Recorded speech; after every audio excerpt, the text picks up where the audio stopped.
આ Bhaktinagar police station વિસ્તારમાં સંજયભાઈ મારડિયા છે એ પોતાને ઈંડાની લારી પર ગયેલા અને એ દરમિયાન ઈંડાની લારી પર આ કામના સામાવાળા છે ભરતભાઈ ગઢવી એમને ઓળખતા હતા અને એ બાબતે બોલાચાલી થતા અને ગઢવી લોકો બહુ ફાટી ગયા છે એમ કહીને વાતચીત થઈને એમાં ઉગ્ર બોલાચાલી થઈને એના અનુસંધાને આ કામના સામાવાળા છે ભરતભાઈ ગઢવી એમને પોતાના નિફામાંથી ચક્કુ કાઢીને એમના પેટમાં મારીને ઈજા કરેલી.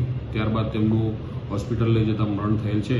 આ બાબતે ભક્તિનગર પોલીસ સ્ટેશનમાં 302 મુજબનો ગુનો દાખલ કરેલ છે અને વહેલી સવારે ઉપરોક્ત ગુનાના આરોપીને અટક કરવામાં આવે છે. 2-3 વખત ઘા મારેલા અને અંદર પેટના ઊંડાણના ભાગે ઘા થવાના કારણે એમનું મૃત્યુ થયું છે.